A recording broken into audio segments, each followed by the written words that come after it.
Bonjour à tous.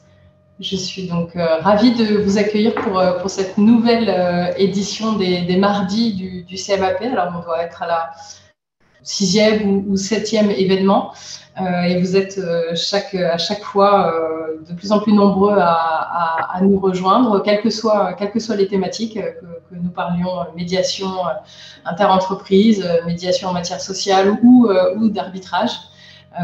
Donc c'est une excellente chose et ça montre vraiment la percée des mardes dans la pratique quotidienne. Avant de passer la parole à Marie, je voudrais avant toute chose nous excuser pour le bruit que vous entendez peut-être en fond. Alors heureusement, ce n'est pas nous qui allons parler le plus ce matin, mais nous avons eu de multiples péripéties avant de pouvoir vous rejoindre et la conclusion, la cerise sur le gâteau, c'est effectivement les travaux, mais je pense qu'après toutes ces visios, nous avons l'habitude. Mais voilà, je tiens à m'excuser par avance du bruit de fond.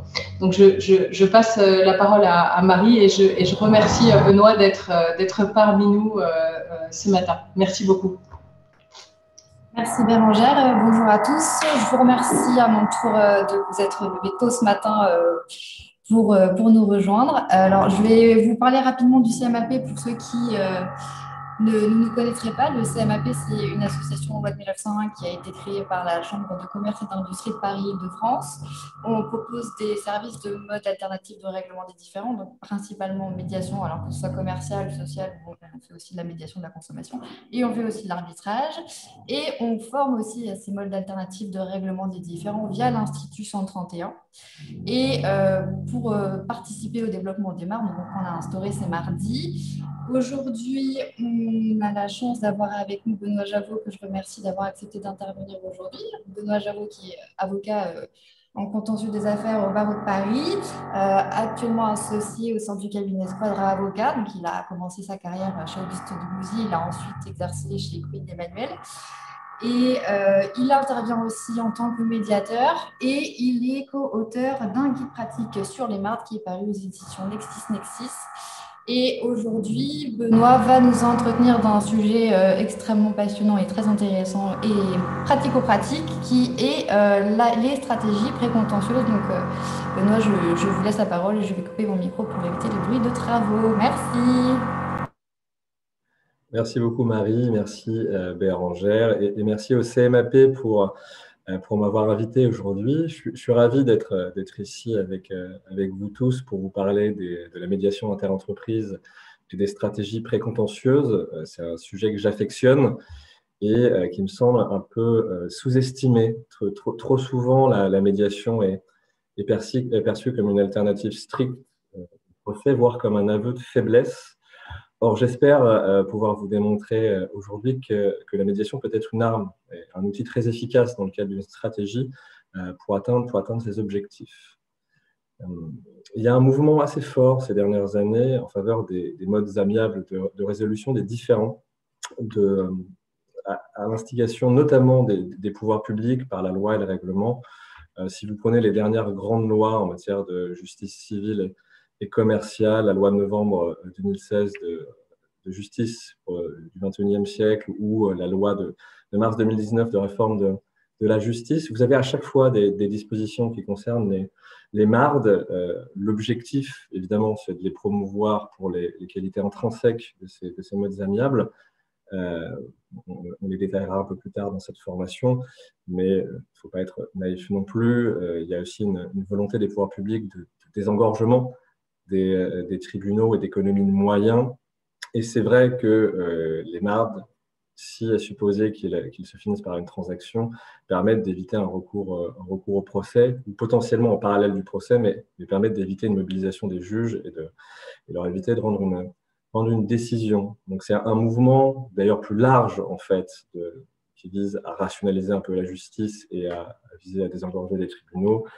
Ces dernières années, on a vu dans le même sens la procédure sans audience devant la justice civile et commerciale, la généralisation de l'exécution provisoire des droits des décisions de première instance. Donc, toutes ces décisions visent à une efficacité plus grande et une économie de moyens, soit dès la première instance, soit possiblement en appel. Il y a également un changement progressif de culture au sein des entreprises, un peu lent, mais qui a été identifié, qui a été mesuré notamment par un rapport qui avait été fait par le Club des juristes et le CMAP, rendu public en février 2019, donc Club des juristes et CMAP qui avait auditionné un certain nombre de dirigeants et de juristes dans des grands groupes et des entreprises plus petites. Et donc, on voyait un changement culturel dans les entreprises, mais relativement lent encore. Et c'est vrai que la médiation peut avoir tendance à être perçue comme, je le disais tout à l'heure, un aveu de faiblesse, c'est-à-dire qu'on va en médiation parce qu'on va considérer que le dossier est faible et quelque part, on s'avoue par rapport à l'adversaire comme étant dans une position d'infériorité. Or, la médiation, c'est beaucoup plus que ça. Donc, il y a aussi un travail à faire au niveau culturel, au niveau des entreprises, au niveau des personnes pour réellement percevoir ce mécanisme-là comme étant une chance d'éviter un procès, mais une chance d'atteindre ses objectifs rapidement et à moindre frais. C'est également, il y a un mouvement chez les praticiens, chez les avocats notamment, qui est insuffisant, mais il n'empêche qui se développe ces dernières années. J'en suis moi-même la preuve, hein, ça fait quasiment 10 ans maintenant que je fais de la médiation et des mardes, mais je n'ai pas été formé initialement pour le faire et j'y suis venu sur le tas. J'ai appris à connaître le mécanisme, je me suis formé et maintenant c'est quelque chose qui est dans ma palette de compétences lorsqu'un contentieux naît. Mais c'est vrai que le rôle de l'avocat dans une médiation n'a rien à voir avec le rôle d'un avocat devant la justice, et a fortiori dans les prétoires. Donc, pour les avocats qui ne sont pas formés et qui n'arrivent pas à expliquer, qui ne savent pas expliquer à leurs clients ce qu'est une médiation et quel va être le rôle de l'avocat dans la médiation, c'est quelque chose qui peut faire peur et donc l'avocat peut ne pas proposer tout simplement la médiation, alors même que c'est quelque chose qu'il faut faire et d'ailleurs nos règles déontologiques nous poussent désormais à proposer des modes amiables lorsque c'est possible dans le cadre d'un litige. Enfin, même s'il y a un développement des modes amiables de résolution des différends, ça reste marginal. Alors, il n'y a pas de chiffrage en tant que tel des médiations au niveau global, donc il n'y a pas de chiffres consolidés. Le CMAP a ses propres chiffres, les autres instituts également, mais donc on n'a pas ce chiffre-là. Mais il n'en demeure pas moins qu'au vu des informations qui sont les nôtres et qu'on peut amasser, ça reste quelque chose qui est marginal comparé par exemple aux plus de 2 millions de décisions de justice qui sont rendues chaque année, notamment en 2019 en matière civile et commerciale. Quand on parle de médiation, de quoi parle-t-on? Il y a plusieurs types de médiation conventionnelle et judiciaire. Ce qu'il faut avoir à l'esprit, c'est que la médiation, l'essence de la médiation, c'est que c'est un processus confidentiel, structuré, dans lequel les parties à un litige tentent par elles-mêmes volontairement de parvenir à un accord sur la résolution de leur litige à l'aide d'un médiateur. Donc, dans cette définition-là, les éléments qui sont importants d'avoir à l'esprit, c'est que le processus est confidentiel. Alors, la confidentialité a des limites qu'on peut exploiter, on le verra tout à l'heure, mais il n'empêche que le principe est celui de la confidentialité, qui vise à favoriser le dialogue et la possibilité de faire des concessions sans qu'on puisse vous opposer vos concessions si jamais on devait aller en justice après la médiation. C'est un mécanisme qui repose essentiellement sur la volonté des parties. C'est volontaire, normalement pour y rentrer, mais également pour trouver un accord. Et donc, ce côté volontaire aussi important, il a ses limites, on le verra. Et le médiateur, lui, est là pour fixer un cadre, appliquer une méthode et aider les parties elles-mêmes à trouver un terrain d'entente si il existe, à dépasser les positions, les postures pour chercher le non-dit, puis après éventuellement une solution. Et donc les aider à construire elles-mêmes cette solution. Ce qu'il faut avoir à l'esprit aussi, et c'est important, c'est qu'une médiation, ça n'a donc rien à voir avec un procès. Et ça, c'est quelque chose que je rappelle aux clients avant d'aller en médiation. Pour certains, c'est bien compris. Pour d'autres, ce n'est pas nécessairement une évidence. Mais quand vous rentrez dans une médiation, le but n'est pas de convaincre le médiateur, et a fortiori l'autre partie, mais n'est pas de convaincre les personnes présentes du bien fondé de votre position. Votre adversaire, vous n'arriverez pas à le convaincre. Il a fait son analyse, de toute manière, il va rester sur une posture. Le médiateur, qu'il soit convaincu ou pas, c'est indifférent. Le rôle du médiateur, ce n'est pas de trancher le litige. Le rôle du médiateur, c'est d'accompagner les parties de favoriser un dialogue, de les laisser discuter, de recréer quelque chose qui permette d'arriver à un accord. Et cet accord, qui est la chose des parties, qui soit équilibré ou déséquilibré au détriment d'une partie, ça n'intéresse pas le médiateur. Ce n'est pas son rôle de jauger de la pertinence d'une solution. Donc, on est dans un mécanisme qui est vraiment particulier, mais c'est-à-dire qu'il faut l'avoir à l'esprit. Mais ce qui permet également d'avoir une marge de manœuvre pour pouvoir utiliser à bon escient le recours à la médiation. Puis, une fois qu'on est en médiation, le processus lui-même est le médiateur.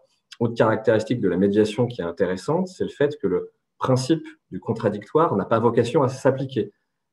Je veux dire par là que, alors que devant un juge, le juge doit réunir les parties et en fait, donc le respect du contradictoire, c'est-à-dire que l'autre partie doit toujours être informée de ce qui est dit et de ce qui est fait. Ce n'est pas le cas dans une médiation. Une médiation, vous pouvez contacter le médiateur pour créer un dialogue particulier avant une réunion, pendant une réunion, et le médiateur peut choisir effectivement de parler avec toutes les parties, réunion plénière, ou d'avoir des initiatives d'un côté ou de l'autre. Donc, ce propos introductif étant maintenant terminé, je vais aborder le plan de ce webinaire. Pour moi, il y a deux grandes parties qui permettent de thèmes, qui permettent de bien comprendre comment appliquer des stratégies et comment inclure la médiation dans ces stratégies. Donc, on va aborder dans un premier temps la médiation comme outil stratégique en cas de précontentieux. C'est-à-dire, il y a une naissance d'un litige. Pourquoi recourir à la médiation? Dans quel cas? Et comment insérer ça dans une stratégie plus large? Et le deuxième temps de ce webinaire sera consacré à, par hypothèse, on est rentré dans une médiation, très bien, mais ce n'est pas un processus fermé, quelque part sec, c'est quelque chose qu'on peut utiliser. Donc, il y a des stratégies qu'on peut mettre en œuvre également dans le cadre d'une médiation lorsqu'elle est lancée. Donc, ce sera le deuxième temps de cette formation. Alors, pourquoi recourir à une médiation quand un litige naît? C'est une question qu'on peut se poser, qui est tout à fait légitime. Et les réponses classiques que vous aurez à cette question, c'est l'efficacité, la rapidité du processus, le fait qu'il soit confidentiel et la liberté qui est celle des parties. Ça, ce sont les réponses classiques que vous obtiendrez si vous posez la question à votre avocat ou à des gens qui sont formés à la médiation. C'est vrai, la rapidité, les données du CMAP vous disent qu'en moyenne, c'est 16 heures de réunion de médiation pour trouver un accord. Donc, c'est rapide comparativement à un litige et à un procès, surtout si on appelle, voire en cassation. Donc, la rapidité, c'est effectivement une qualité de la médiation. Confidentialité, on l'a déjà abordé. Liberté, c'est ce que je vous disais, normalement, liberté de rentrer en médiation et liberté d'en sortir à tout instant. Vous n'avez pas besoin de justifier votre sortie. Vous pouvez juste informer le médiateur, le parti, que vous souhaitez en sortir parce que ça ne mène à rien, parce que ce n'est pas pertinent. Donc, liberté qui est un principe cardinal de la médiation et qui a une qualité réelle. Efficacité, c'est vrai aussi. Donc, le CMAP publie chaque année ces statistiques sur les réussites des médiations qui sont suivies par cet institut.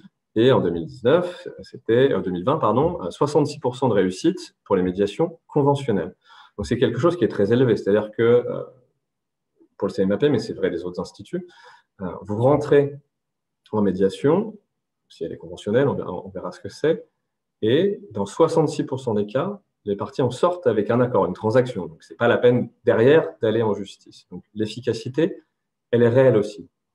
La médiation, c'est une alternative au procès, ça peut permettre d'économiser des coûts d'avocat, de se concentrer sur la chose qui est essentielle pour une entreprise, c'est son activité. Son activité, ce n'est pas de gérer des contentieux et ce n'est pas d'avoir un risque ou un aléa pendant des années. Donc, toutes ces raisons sont des raisons valables pour recourir à la médiation. En pratique, recourir à une médiation, ça va aussi dépendre de trois éléments. Est-ce que vous êtes obligé de recourir à une médiation? C'est l'hypothèse d'une clause de médiation qui serait insérée dans le contrat qui vous lie à une autre partie. Donc, on va détailler ça un peu plus tard, mais dans cette hypothèse-là, si la clause est valable et efficace, vous n'avez pas le choix. Vous devez rentrer dans le mécanisme de médiation. Donc, pourquoi y recourir? Parce que vous n'avez pas le choix. L'autre hypothèse, évidemment, c'est qu'il n'y a pas de clause. Vous avez le choix d'y recourir ou non. Et donc là, ça dépendra de la stratégie que vous voulez mettre en place avec votre avocat et qui dépend évidemment de l'évaluation des forces et des faiblesses de votre dossier. Et le dernier point qu'il faut avoir à l'esprit, mais qui n'est pas négligeable loin de là, c'est que la médiation, on ne va pas se mentir, ce n'est pas non plus adapté à tous les litiges et à toutes les parties. Moi, dans mon expérience, la médiation est particulièrement adaptée si vous êtes dans des contrats à exécution successive. Ce que je veux dire par là, c'est des partenariats, par exemple, partenariats industriels, des contrats informatiques dans la durée. Donc, quelque chose où un contrat, une relation commerciale qui impose, déjà dans le passé, mais potentiellement dans le futur, une relation au long cours et des intérêts qui sont des intérêts potentiellement convergents. Donc là, effectivement, il peut y avoir un intérêt supplémentaire à aller en médiation pour essayer de conserver, renouer le dialogue, voir s'il est possible de trouver une solution à ce litige pour maintenir la relation commerciale dans l'intérêt de toutes les parties. Évidemment, une médiation est un peu moins adaptée, le cas échéant, si vous êtes dans un contrat instantané, par exemple une vente. C'est du one-shot, les parties peuvent ne pas se connaître avant, pas se connaître après. Donc, finalement, le litige qui est né d'une mauvaise exécution de la vente, par exemple, les prétentions qui sont formulées dans le cadre de ce précontentieux sont celles qui sont vraiment présentes et il sera difficile d'aller chercher derrière s'il y a des intérêts autres, comme maintenir une relation ou voir s'il y a potentiellement des solutions un peu innovantes qu'on peut trouver en médiation. Bon, voilà, dans un contrat, dans une vente instantanée, ce n'est pas nécessairement le cas. Il faudra voir éventuellement. Et donc, ce que je vous dis là, c'est quelque chose qui est vraiment impressionnant en médiation, je trouve, et j'en suis encore parfois surpris moi-même dans les médiations que j'ai eues ces dernières années et que je continue à avoir. C'est cette capacité de rentrer en médiation et d'en sortir, le cas échéant, avec un accord, mais un accord qui est très différent des demandes initiales. Pour prendre un exemple, moi qui m'a marqué parce qu'effectivement, mon client ne pensait pas du tout à aller dans ce sens-là, c'était un contentieux post-acquisition. Donc, le client achète un groupe d'entreprises pour une certaine somme. Les vendeurs restent au comité de surveillance.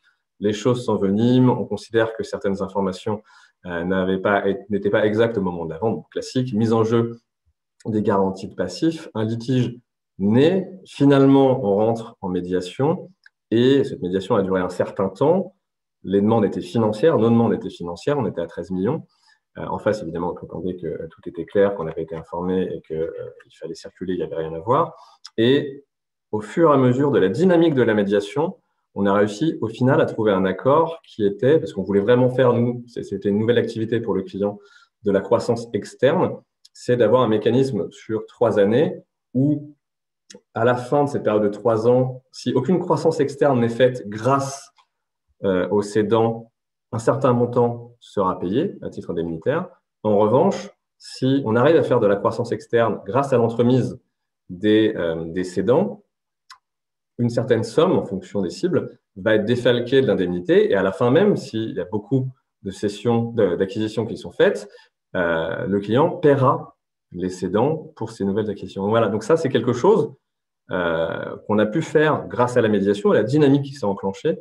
Donc, c'est vraiment intéressant, mais c'est parce que voilà, il y avait des intérêts qui se sont révélés en médiation, un dialogue qui s'est renoué. On est sorti avec quelque chose d'original et de vraiment pertinent pour toutes les parties. Le dernier aspect, c'est la personnalité des parties prenantes et notamment des dirigeants.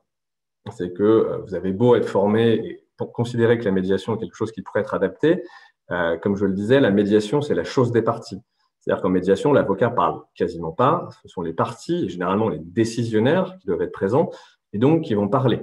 Alors, s'il y a une lutte et un vrai problème d'ego entre votre client, par exemple, et l'adversaire, bon, peut-être que justement, il y a besoin de se parler et de dépasser ça pour réussir à faire taire l'ego et à construire quelque chose d'intelligent. Mais à l'inverse, peut-être que votre client va faire une question de principe de ne pas aller en médiation parce qu'il ne veut plus voir la tête de l'adversaire. Donc, à jauger en fonction des des dossiers, bien évidemment. Donc, première hypothèse, en l'absence de clause de médiation préalable obligatoire. Les parties ne sont pas obligées d'aller en médiation. Le principe, c'est que si elles souhaitent y aller, c'est une décision commune après la naissance du litige. Donc, on pense spontanément, dans un cas comme ça, à envoyer une lettre ou passer par son avocat pour essayer d'aller sonder l'avocat de l'autre partie pour savoir si une médiation ne serait pas la voie à privilégier. Donc, c'est quelque chose, bon, pourquoi pas, hein, mais qui est très dépendant quelque part de l'acceptation de l'autre partie, qui peut facilement, sans une pression démesurée, vous dire, bon, bah, écoutez, non, en fait, j'ai déjà développé mes arguments, je considère que je suis dans mon bon droit, j'ai pas envie d'aller en médiation. Il y a donc une autre possibilité que j'utilise assez souvent en fonction des dossiers, soit en demande, soit en défense, et je prendrai 2 exemples pour un peu illustrer cette pratique. C'est ce qu'on appelle la requête unilatérale en ouverture de médiation. Et là, c'est l'un des avantages de recourir à un centre de médiation, par exemple comme le CMAP. Parce que vous écrivez pas, vous, la partie ou l'avocat, à l'adversaire pour lui proposer quelque chose. En fait, vous écrivez au CMAP en le saisissant d'un litige, en disant, bon, voilà, les éléments du litige sont ceux-là, je vous fais une requête unilatérale parce que j'ai envie, je veux rentrer dans une médiation, l'autre partie, ses coordonnées sont celles-là, la personne à contacter, c'est celle-là, voici une provision pour lancer un peu le mouvement. Et donc, vous incluez, par ce mécanisme-là, vous incluez le CMAP, donc un tiers dans votre litige. Vous avez déjà fait une démarche positive de saisine du CMAP ou d'un institut de médiation.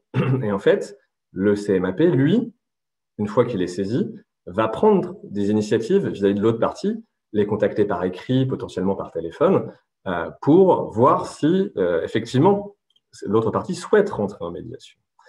Et donc, en fait, procéder de la sorte, quelque part, responsabilise votre adversaire, inclut un tiers, enclenche un processus. Donc, ce n'est pas vous demander, on vous ferme la porte, c'est, regardez, j'ai déjà mis en œuvre des démarches positives, proactives, j'ai saisi un tiers, on est déjà dans un quasi-processus de médiation. Donc, je veux vraiment aller en médiation, c'est quelque chose d'important pour moi. Quelque part, c'est plus difficile pour votre adversaire de dire non. D'autant plus que cette saisie unilatérale a le mérite de ne pas être confidentielle. Donc, quelque part aussi, vous avez montré objectivement que vous cherchez l'amiable, quand même vous êtes sûr de votre position, mais vous cherchez la discussion, c'est toujours important de discuter. Votre adversaire, lui, s'il n'accepte pas de rentrer dans ce mécanisme de médiation, le message qu'il envoie et que vous pourrez exploiter ultérieurement devant un juge, c'est qu'il ne recherchait pas l'amiable, c'est qu'il ne voulait même pas discuter avec vous. C'est donc que, quelque part, il porte le poids de la responsabilité de l'échec de l'amiable. Or, dans un climat porté vers l'amiable également par les juges, et donc par le législateur, mais également par les juges qui souhaitent que les parties essayent de voir s'il y a une solution amiable, c'est pas, évidemment, c'est pas l'argument massu, mais c'est quelque chose qui contribue à créer un dossier, à faire apparaître votre client comme étant le good guy. Et donc, l'adversaire en a conscience. C'est pour ça qu'il a plus de chances de vouloir potentiellement rentrer en médiation si vous procédez de la sorte. Donc, comme je vous le disais, cette approche-là, elle dépend de votre analyse du dossier. Et 2 exemples, un exemple en demande et un exemple en défense. Un exemple en demande, c'est que vous pouvez, en fait, et donc quelque part, faire cette requête unilatérale en saisine, en ouverture de la médiation, peut être un acte, quelque part, la clôture d'une démarche, d'une stratégie qui est forte. Par exemple, vous avez commencé, par la première lettre, une lettre de mise en demeure détaillée. Il est possible, et moi je l'avais fait donc, dans le dossier, le contentieux post-acquisition dont je vous parlais tout à l'heure, en fait, on avait mis en œuvre, on avait engagé les garanties de passifs, et pour ce faire, parce qu'on considérait qu'il y avait quelque part trois violations des déclarations qui étaient faites sur SAP, donc un progiciel qui met en relation toutes les composantes dans l'entreprise, et des problèmes comptables.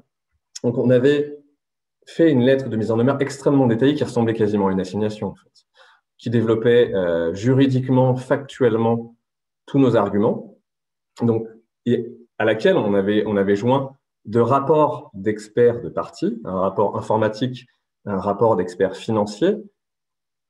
Quand vous avez fait ça, c'est qu'en fait, l'adversaire sait que le client a beaucoup travaillé, son avocat aussi, donc il a mis des moyens sur la table, qu'il a fait travailler des experts, et qu'en fait, l'étape d'après, c'est l'assignation, que tout le travail est déjà engagé. Et donc, il y a une détermination, et qu'en plus, financièrement, le demandeur a déjà mis de l'argent sur la table parce qu'il considère qu'il est dans son bon droit. Une fois que vous avez fait ça, et si vous enchaînez avec une requête unilatérale d'ouverture de médiation, c'est loin d'être une position de faiblesse. C'est-à-dire que justement, vous voulez rentrer en médiation avec une position forte de négociation. Parce qu'à ce moment-là, vous avez un momentum où l'adversaire peut se dire « Ok, il y a une médiation, ça peut être intéressant de rentrer dedans pour trouver un amiable et éviter un procès. » Par hypothèse, votre adversaire n'a pas encore mis des moyens équivalents pour se défendre. Donc, il n'a pas encore mobilisé et dépensé de l'argent, autant d'argent en frais d'avocat, et il n'a pas déterminé quels étaient les experts qui pourraient répondre à vos propres rapports d'experts. Donc, il peut choisir de rentrer en médiation sans avancer tous ses frais. Et donc, vous serez dans une dynamique qui est plus favorable en médiation. Et donc, dans un rapport de force qui devrait vous permettre d'avoir une solution plus intéressante que celle que vous auriez pu avoir si vous n'aviez pas mis en œuvre cette stratégie. Voilà, donc ça, c'est un exemple en demande. En défense, ce n'est pas systématiquement quand vous avez fait une analyse que votre dossier était faible, mais ça peut être aussi une bonne défense. Ou, par exemple, j'avais eu à traiter un dossier qui était un dossier informatique où le client était venu nous voir assez tard, en fait, après la naissance du litige, mais parce que lui-même, la direction juridique avait été saisie assez tard par les opérationnels.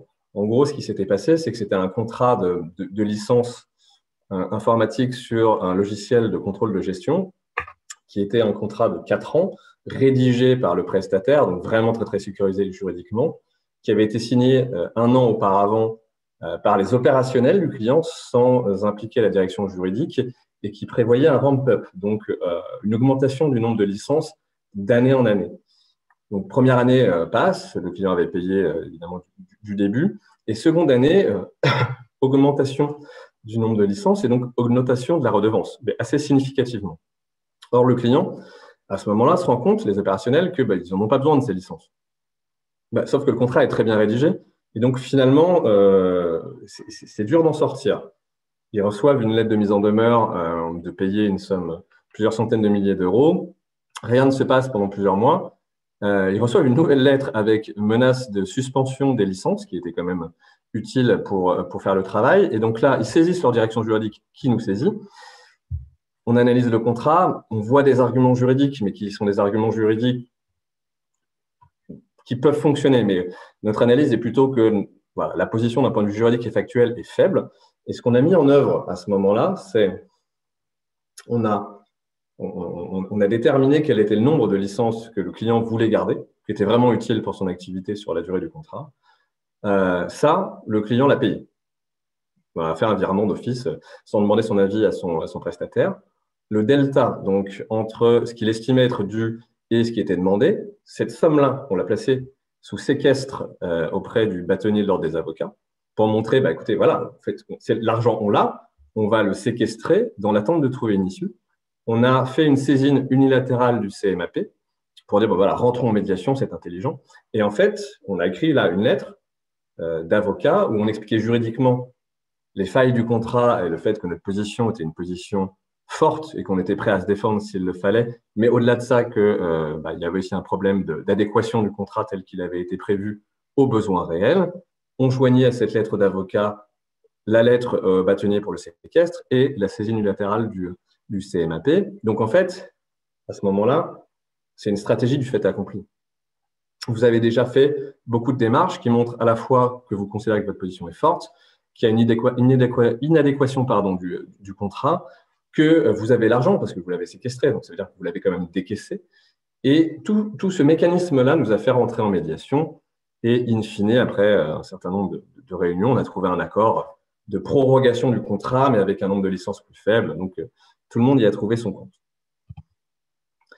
Donc ça, c'était un peu les stratégies en l'absence de clauses de médiation obligatoire. Maintenant, intéressons-nous à l'hypothèse d'une clause de médiation dans les contrats. Donc, la plupart des litiges naissent de contrats qui lient les parties. Et bon, voilà, ces contrats, c'est de plus en plus classique, peuvent contenir une clause de règlement amiable, avant éventuellement une clause attributive ou une clause compromissoire pour un tribunal arbitral. Il n'en demeure pas moins que la validité et l'efficacité des clauses de médiation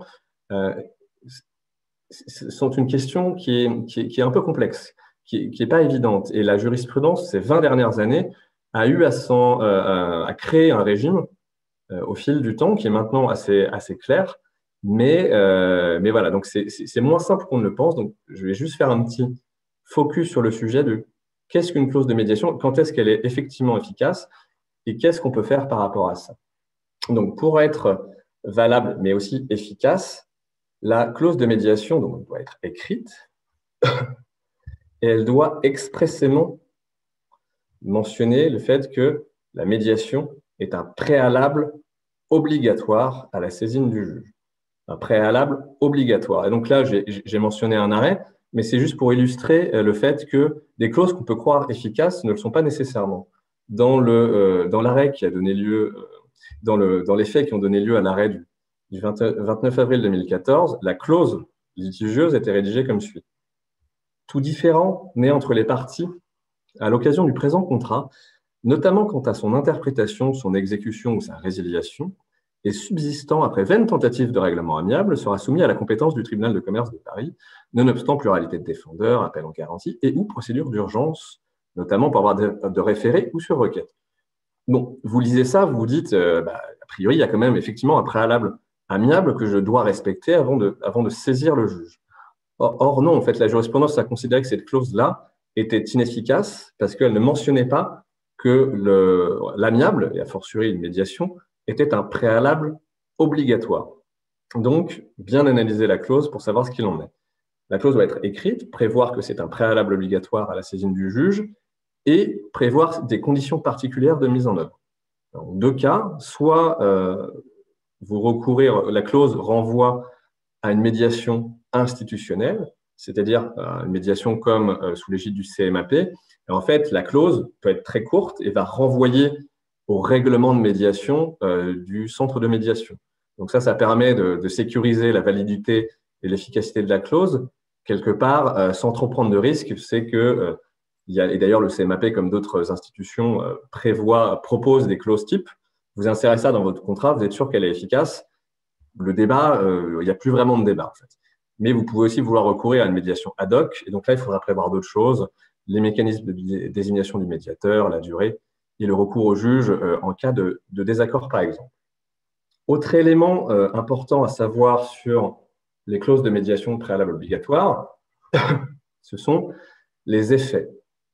Donc, effet suspensif de prescription, je ne m'attarde pas, mais c'est juste que si vous rentrez en médiation, en fait, le délai de prescription est suspendu, ce qui vous évite ou ce qui évite qu'une partie, surtout si le litige est né assez tard par rapport à la naissance du droit, joue la montre pour faire en sorte que il n'y ait pas d'accord, que ça dure plusieurs temps, puis qu'en fait, le demandeur ait perdu son droit est prescrit et qu'il ne puisse plus agir en justice, ce qui serait effectivement un peu détestable. Donc, il y a un effet suspensif de prescription.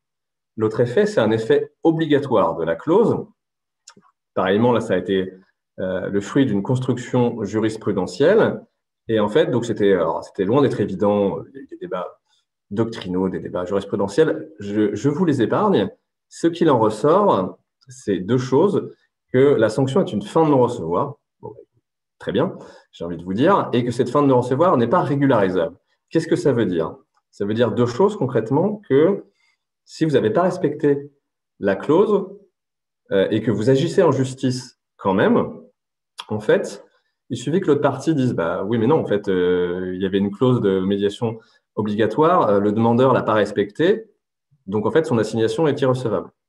Et effectivement, elle sera déclarée irrecevable. Donc, et ça, irrecevable potentiellement après un certain temps. Donc, c'est pour ça qu'il vaut mieux respecter la clause parce que sinon, déjà, votre assignation, elle ne va pas impressionner grand monde. Puis surtout, après plusieurs mois, voire des années, surtout si vous suivez les différents échelons des différentes voies de recours, en fait, ça sera quand même irrecevable. Donc, ça sera tout ça pour rien. Donc, ça, c'est l'effet obligatoire et elle n'est pas régularisable, c'est-à-dire que la jurisprudence a considéré qu'en fait, c'est très bien, mais qu'une fois que c'est pas parce que une fois que le litige était né et que l'assignation était partie et donc que le juge était saisi, que finalement, en parallèle de l'action judiciaire, vous respectez là la clause, mais tardivement, ça ne régularise pas la fin de non-recevoir. Donc, c'est vrai, sinon, ça enlève tout effet utile. Si vous avez déjà saisi le juge sans respecter la clause, de fait, c'est quand même moins favorable aux discussions amiables. Donc voilà, ça, c'était les 2 slides que je voulais vous présenter sur le régime des clauses de médiation préalable obligatoire pour en comprendre le régime et pouvoir maintenant réfléchir à comment on peut utiliser ces choses-là. Effectivement, excusez-moi, même en présence d'une telle clause de médiation obligatoire, vous avez des options tactiques. Alors la première, c'est celle que j'évoquais, mais je vais prendre un exemple pour l'illustrer, c'est il faut bien analyser la clause pour savoir si elle est efficace. Et donc si elle est efficace, de fait, vous allez écrire pour la mettre en œuvre, écrire à l'autre partie. Là, moi, j'ai eu un exemple, un cas où la clause a été rédigée comme suit. Tout différend sera soumis à une tentative de médiation suivant des modalités à convenir entre les parties, à défaut d'accord quant à ces modalités. Bon, ça, c'était le passage pertinent. Donc, on a écrit à l'autre partie pour dire, selon l'article 20 du contrat qui nous lie, nous, on vous propose de faire une médiation sous l'égide du CMAP. Donc voilà, c'est notre proposition. Et en face, en fait, ils nous ont répondu en disant on n'est pas forcément opposé, mais si on rentre en médiation, il faut que vous engagiez à ne pas mettre en œuvre les garanties à première demande et on souhaiterait que l'autre cédant vienne aussi à cette médiation et donc qu'elle soit collective. Donc en fait, on n'était pas d'accord sur les modalités de recours à la médiation. Donc on a respecté la clause. Mais donc ça veut dire que la médiation n'était plus un préalable obligatoire. On avait tenté de se mettre d'accord, on ne l'a pas été, très bien. Et donc en fait, ce qui nous a permis d'assigner en justice dans la foulée. Et une fois qu'on avait assigné à justice, là, pour le coup, on est allé en médiation. Mais le rapport de force n'était pas le même. C'est qu'on avait fait l'initiative d'assigner en justice, et donc la procédure judiciaire suivait son cours, ce qui mettait une sorte de pression, de saine pression sur l'adversaire pour accepter nos positions, pour être plus ouverts à nos positions. Donc ça nous a permis d'avoir quelque chose d'intéressant. Et de toute manière, quand bien même vous avez une clause de médiation préalable obligatoire, qu'elle est efficace et que l'autre partie accepte de rentrer en médiation, donc vous ne pouvez pas, vous n'avez pas intérêt à assigner réellement et à saisir le juge, mais rien ne vous empêche de mettre en œuvre une gradation, une mise sous pression, une gradation de votre approche pour, dans le cadre de la médiation, avoir des discussions qui soient des discussions où l'adversaire a pu analyser clairement votre position, le pour, le contre, est-ce qu'il y a vraiment un risque, et donc vraiment faire une analyse de risque et savoir précisément où situe son risque, quel est son intérêt et ce qui va devoir engager comme frais, comme résistance le cas échéant. Et par exemple, ce que vous pouvez faire, ce qui reste assez classique, en tout cas sur les premières hypothèses, c'est l'aide de mise en demeure, potentiellement l'aide d'avocat, parce que là, vous avez montré que vous avez pris un avocat et donc normalement la lettre est plus juridique, sachant qu'en médiation, vous n'avez pas l'obligation d'être représenté par des avocats. Et ce qu'on peut faire aussi, ce que nous on a fait et qui s'avère, ce qui peut contribuer à être efficace, toujours un peu dans la logique de ce que je vous disais tout à l'heure, c'est que la clause est efficace, vous êtes en médiation, vous allez rentrer en médiation, en face, un avocat a été désigné, ce qui permet d'avoir des échanges confidentiels entre avocats. Et donc là, cette confidentialité de l'échange entre avocats ou la confidentialité de la médiation elle-même peut vous permettre, à un moment donné, de dire, attendez, là, on est en train de discuter, très bien, on souhaite trouver un accord, pas à n'importe quel prix, et sachez que, en fait, si on n'a pas un accord très vite, derrière, c'est une assignation. Donc, ne pensez pas que vous pouvez faire durer ou finalement qu'on n'est pas déterminé. l'assignation, mon avocat l'a rédigée, il va la communiquer à votre avocat de façon confidentielle. Donc ça, c'est le truc que vous allez vous prendre si on n'a pas un accord en médiation dans les semaines qui viennent. Donc voilà, c'est évidemment quelque chose qui montre la détermination, les frais engagés et qui peut avoir un effet utile.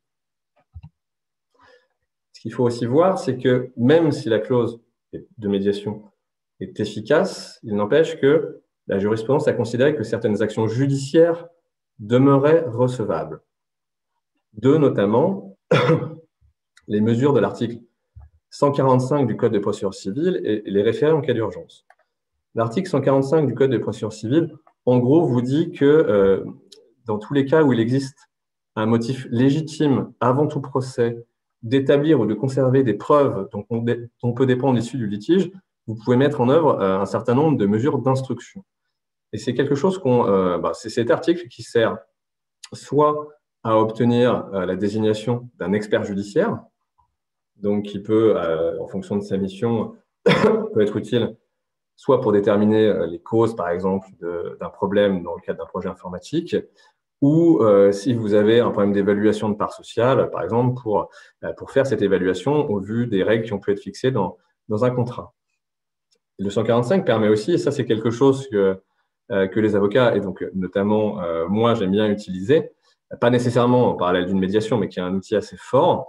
Donc le 145 vous permet sur requête, c'est-à-dire de façon non contradictoire, d'obtenir une autorisation judiciaire pour envoyer un huissier accompagné d'un expert chez un tiers ou chez votre adversaire pour aller faire des saisies de documents, d'éléments de preuve. Et en fait, ce qui est pas mal, c'est l'effet de surprise. On appelle ça, on peut appeler ça, entre guillemets, une perquisition civile. Alors, c'est pas tout à fait juste, mais ça montre un peu l'idée. C'est-à-dire qu'il y a un huissier avec un expert qui va toquer à la porte d'une entreprise pour dire, voilà, ça c'est l'ordonnance qui fixe ma mission. Je vous remercie de m'autoriser à aller faire des saisies de documents informatiques, par exemple les emails échangés de cette date-là à cette date-là, donc sur cette période, avec comme mots-clés ces mots-clés-là. Et donc, je vais en faire une saisie, je vais conserver ça à mon étude et vous aurez la possibilité d'agir en rétractation. Donc ça, c'est une mesure, comme vous vous en doutez, ne serait-ce qu'à son évocation et au qualificatif de perquisition civile, qui est extrêmement violente, mais qui est extrêmement utile pour à la fois démontrer sa détermination forte et créer aussi un risque. Parce que dans des litiges, par exemple, de concurrence déloyale, potentiellement, ou de dol sur un contrat où vous considérez, vous avez des vrais doutes sur le fait qu'au moment d'acquérir cette entreprise ou éventuellement un autre contrat, un partenariat industriel ou quelque chose comme ça, que votre co-contractant vous ait donné toutes les informations et n'ait pas omis de vous donner des informations pourtant déterminantes sur la réalité de la situation de l'entreprise, sur le fait qu'il a déclaré qu'il n'y avait pas de contentieux ou de menace de contentieux. Or, un contentieux est né quelques mois après. Sur ce genre de choses, le fait de recourir à un 145, parce que les éléments de preuve, vous ne les avez pas de fait, mais recourir à un 145 et donc envoyer un huissier avec un expert informatique vous permet le cas échéant de faire des saisies de documents. Alors, depuis la réforme sur le secret des affaires, vous ne les aurez pas immédiatement. Ils seront séquestrés chez l'huissier et donc il faudra, s'il n'y a pas d'action de rétractation, vous les aurez après un mois, sinon il faudra attendre un peu. Mais faire cette mesure, l'huissier saisit des documents, même s'ils sont séquestrés, ça veut dire que votre adversaire sait qu'il est à risque. S'il y a du fondement à votre demande, mais qu'il y a donc des risques que les éléments un peu compromettants, vous les obteniez. Ce qui peut favoriser le fait qu'il veuille éviter plusieurs contentieux sur le 145 au fond et éventuellement trouver une solution amiable avec vous dans le cadre de la médiation. C'est également, donc, autre procédure judiciaire qu'il est possible de mettre en œuvre, même en présence d'une clause de médiation, c'est les référés en cas d'urgence. Par exemple, un référé provision, mais il faudra quand même prouver l'urgence. Ça, c'est une exigence jurisprudentielle pour que ce soit recevable. Donc, référé provision, c'est pour obtenir une provision sur la somme, les dommages-intérêts ou la somme que vous considérez être due.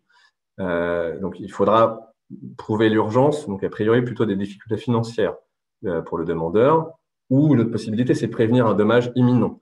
Par exemple, si votre litige concerne une rupture brutale d'une relation commerciale établie, vous pouvez avoir intérêt, parce que là, si la personne qui a rompu la relation ne vous a pas laissé un préavis suffisamment long, voire pas de préavis du tout, ça veut dire que du jour au lendemain, vous vous retrouvez sans les biens qui vous fournissaient ou sans la distribution ou le distributeur qui vous permettait de vendre votre produit. Et donc, le contentieux, le préjudice, il est immédiat et très important. Et plus le temps passe, plus votre préjudice est important. Et donc, ça peut être utile d'essayer de renouer un dialogue, donc une médiation, mais pas dans des conditions où vous avez un pistolet sur la tempe. Donc, pour éviter ça, ça peut être intéressant de faire un référé qui vise de façon provisoire, à obtenir le maintien de la relation commerciale dans les mêmes conditions. En dépit de la résiliation qualifiée de rupture brutale de votre, que vous voulez qualifier de rupture brutale de votre co-contractant. Donc voilà, ça, ce sont des mesures judiciaires qui peuvent être mises en œuvre et qui sont intéressantes. Donc maintenant, parlons peut-être du déroulement de la médiation. C'est-à-dire, par hypothèse, on rentre en médiation et des stratégies précontentieuses qui sont associées à cela. Alors, le premier point qui est important d'avoir à l'esprit, c'est le choix du médiateur. Parce que ce qu'il faut avoir à l'esprit, c'est que dans une médiation, le médiateur n'a pas d'autre pouvoir que celui que les parties vont lui donner et celui qui tire de son autorité naturelle. C'est pour ça, d'ailleurs, que l'un des moments importants, on le verra juste après, c'est la première prise de parole du médiateur. Mais donc, le choix du médiateur est quelque chose de vraiment important. Donc, prérequis, bon, ça c'est les textes qu'il fixe d'ailleurs, il faut qu'il soit impartial, diligent et compétent. Donc ça, heureusement, on peut l'espérer du médiateur. Mais il y a des variables qui sont à prendre en compte, et notamment, ça va être sa profession, les possibles biais qui découlent de sa profession. Est-ce que vous préférez avoir quelqu'un qui a des connaissances juridiques ou plutôt des connaissances techniques ou sectorielles, quelqu'un avec une expérience de chef d'entreprise, et quel type de médiateur il peut être. Et ça, en fait, il y a deux possibilités en fonction de si c'est une médiation ad hoc ou une médiation institutionnelle.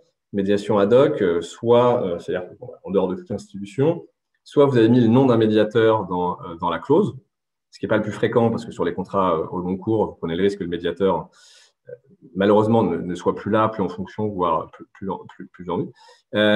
Soit des modalités de discussion amiable pour trouver un nom. Donc, vous pouvez y réfléchir à ce moment-là. Si vous recourez à une médiation institutionnelle, là, c'est le centre de médiation en fait, qui va procéder à un choix. Il va vous demander dans les échanges quel type de profil vous souhaitez, mais c'est le centre qui va soit désigner le médiateur, soit vous proposer un certain nombre de profils pour que les parties discutent entre elles. Et donc, ça veut dire qu'il faut réfléchir en amont à quel type de profil vous souhaitez pour le médiateur. Et moi, j'ai tendance j'avoue, à éviter les avocats.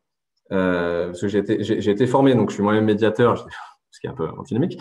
Mais en fait, un médiateur, il reste humain, il a forcément des biais qui sont liés à sa propre expérience. Quand il est avocat, il va potentiellement se faire une idée un peu plus juridique du dossier, des forces et faiblesses, et quelque part se faire une idée de où est-ce que est le terrain d'entente le plus pertinent. Donc, s'il a suffisamment d'expérience, c'est difficile, hein, tous les médiateurs doivent faire ça, il doit faire abstraction de tout ce qu'il pense et que ça ne doit pas transpirer ni dans son comportement, ni évidemment dans ses éventuelles recommandations, si jamais il en fait à un moment donné. Mais l'avocat peut avoir ce biais-là, donc pro-juridique, Mais d'un autre côté, avoir un avocat, ça permet aussi d'avoir quelqu'un qui est un peu plus patelin, j'ai envie de dire. Quelqu'un qui, sur des personnalités difficiles, parce qu'on a tous des clients qui parfois sont un peu difficiles, donc va savoir gérer des personnalités un peu fortes et savoir comment les prendre, peut-être un peu plus. Et donc ça peut être utile si votre client ou l'adversaire, ou les deux d'ailleurs, vous identifiez que ce sont des gens un peu compliqués. Et donc moi, j'ai notamment vu ça dans l'une de mes médiations, où c'était un confrère étranger, mais francophone, qui était médiateur.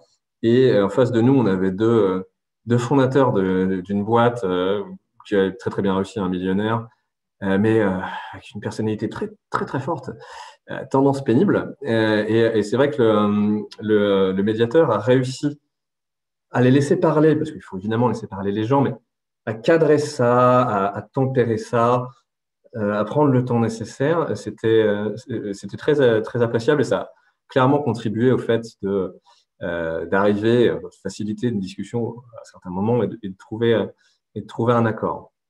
À l'inverse, j'ai aussi eu une expérience moins heureuse avec un médiateur qui était très directif, mais trop en fait, et qui, alors même qu'on mettait en place une stratégie, c'est-à-dire qu'en fait on voulait qu'en face, dès la première réunion, il y ait le décisionnaire qu'on connaissait, et donc que ça soit au même niveau que nous, notre client, et pas d'avoir des subalternes, mais d'avoir des décisionnaires, donc quelqu'un qui puisse engager l'adversaire. Et c'était pas ce qui était convenu de l'autre côté. Ils voulaient pas que cette personne soit là. Et donc en fait, nous, on a essayé on a mis en œuvre, on a quelque part forcé, j'y reviendrai, mais on a forcé le fait que cette personne soit présente. Et donc on a un peu miné dès le début, en tout cas on peut le prendre comme ça, l'autorité du médiateur qui disait mais non, mais écoutez, laissons passer la première réunion de médiation, vous verrez, je vais faire en sorte que si c'est nécessaire, cette personne vienne à celle d'après. Bon, je n'étais pas complètement convaincu par cette approche, mais… Et puis après, dans les réunions de médiation qui ont suivi, il a essayé d'aller vite, trop vite. Et en fait, il a identifié pour lui qu'il y avait une seule, sans que les parties aient le temps d'échanger réellement sur le fond et d'évoquer les non-dits, de faire parler les parties, ce qu'on va le voir et dans la logique de la médiation. Il a voulu aller trop vite sur la solution, mais une zone de terrain d'entente qui, pour lui, était finalement défavorable à notre client, qui aboutissait à nécessairement ce qui cède la minorité qui détenait toujours dans le capital, ce qui n'était pas forcément ce qu'il souhaitait. Et donc, le client était très réticent, et donc a montré qu'il était réticent, ça allait trop vite. Et le médiateur, de lui-même, parce que le médiateur a la possibilité de lui-même mis fin à la médiation après 2 ou 3 réunions de médiation. Et ça, le profil du médiateur n'était pas adapté aux parties et à la typologie de litige. Et donc, cette médiation-là n'a pas fonctionné, pas uniquement à cause du médiateur, mais en tout cas, il n'a pas facilité la possibilité de trouver un accord. Donc, le choix du médiateur… Si je peux me permettre d'intervenir, en fait, ce sont des éléments effectivement importants, parce qu'on se rend compte que souvent, alors pour un fonctionnement de beaucoup d'institutions, ou quand on est amené à désigner un médiateur ad hoc, les avocats souvent vont essayer de déduire de la profession des médiateurs des éléments de personnalité. Et c'est pour ça que nous, dans notre travail au CMAP, quand on est amené à désigner un médiateur, finalement, quand les parties vont nous demander plutôt un profil d'avocat, ou parfois ça va s'exprimer où on va nous demander plutôt un profil de magistrat, finalement, derrière ces demandes liées à des professions, souvent, c'est plutôt des éléments de personnalité. Donc, effectivement, quand on va nous demander plutôt un ancien magistrat, on va savoir que derrière, si on creuse, et on est presque déjà dans la médiation, ce que recherchent les parties, c'est plutôt une personne avec de l'autorité et peut-être un peu plus directive. Quand on va nous demander, alors parfois, ça m'est arrivé aussi une fois, on va nous demander plutôt un homme qu'une femme. Et pareil, quand on creuse et qu'on questionne un petit peu les avocats, finalement, pour le cas auquel je pense, c'était plutôt une question d'autorité. Donc finalement, Parfois, il faut aller un petit peu au-delà de la première demande qui peut être liée à la profession pour creuser derrière ce que veulent vraiment les parties. Et quand les avocats connaissent bien leurs clients, effectivement, cette phase de désignation et de choix du médiateur, de recherche du médiateur est vraiment, vraiment, vraiment essentielle. Et oui, et donc évidemment, je souscris à tout ce que vient de dire Bérengère. Donc, s'adapter aux différentes hypothèses. C'est vrai que ce qui rassure aussi les clients, ce qui est généralement un facteur intéressant, important, c'est aussi les expériences de passé qui est aussi à la personnalité, mais par exemple l'expérience de chef d'entreprise à un moment donné, ou en tout cas de faire partie du management, de pas forcément avoir seulement un juriste ou un avocat, donc je vous l'ai dit, qui peut être pertinent dans certains cas, mais c'est vrai que l'expérience de chef d'entreprise, c'est un peu comme en fait les juges consulaires au tribunal de commerce. Vous avez quelqu'un qui sait ce que c'est que le business, qui sait comment ça fonctionne, qu'au-delà d'un contrat, de ce qui est écrit, ok, il faut aller chercher ce qu'il y a derrière. Et qui va donc être plus en empathie, plus en compréhension des positions respectives des parties. Et ça peut être important. Ça marche pas dans tous les cas, mais c'est vrai que cette expérience-là, comme les juges consulaires, je trouve que le parallèle est assez pertinent au tribunal de commerce, permet d'avoir une efficacité et un dialogue plus constructif et plus compris de part et d'autre. Donc maintenant, ça c'est la célèbre roue de FewTac que j'ai empruntée au CMAP, qui fait partie de la formation des médiateurs CMAP. Donc c'est quelque chose qui est pas intangible, mais qui a tendance à théoriser un peu le déroulement d'une médiation par différentes étapes. Alors évidemment, c'est pas non plus mécanique, il y a souvent des allers-retours entre les étapes elles-mêmes, mais ça a l'avantage de permettre une meilleure compréhension des modalités de médiation pour les gens qui n'en ont pas encore vécu. Une fois qu'on a vécu une médiation, on se rend assez bien compte de comment ça fonctionne, mais d'avoir cette analyse, ce côté théorique est loin d'être inintéressant. Et donc, en fait, la médiation, donc le choix du médiateur, donc le médiateur est identifié, choisi. Alors, c'est lui qui va mener sa médiation. Il y a deux possibilités. Il peut souhaiter recevoir une petite note synthétique de chacune des parties pour mieux comprendre le dossier, quelles sont les parties prenantes. Il peut aussi décider de rencontrer séparément, avant une première réunion plénière, les parties ou leurs avocats. Donc, c'est vraiment en fonction du dossier et de la pratique du médiateur. Mais il n'empêche qu'à un moment donné, donc, il va avoir une première réunion de médiation qui est une réunion plénière. Et cette réunion-là est importante à divers titres. D'une part, pour le médiateur, parce que c'est à ce moment-là que lui va se présenter et va fixer finalement le cadre et son autorité. Donc, c'est un peu après le small talk, les quelques premières minutes où les gens se présentent rapidement, il y a une petite discussion qui est mise en œuvre.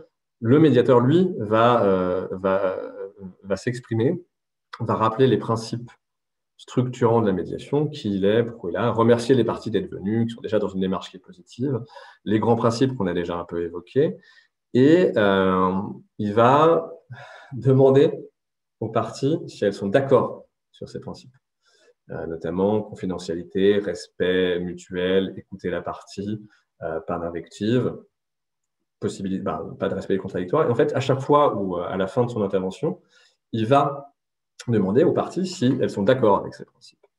Et c'est pas formel, en fait. L'idée derrière ça, c'est d'engager les parties par leur parole sur le fait de respecter le respect mutuel. Ce qui veut dire que plus tard, si jamais il y a trop d'invectives, ou c'est vraiment trop chaud, trop compliqué, où il y a des interruptions, le médiateur se sera préconstitué quelque part un pouvoir en disant attendez, je vous remercie de laisser l'autre partie parler. D'ailleurs, je vous avais expliqué dès le début, vous étiez d'accord sur le fait qu'il faut que chacune des parties puisse s'exprimer jusqu'au bout, et vous aurez évidemment la possibilité de répondre.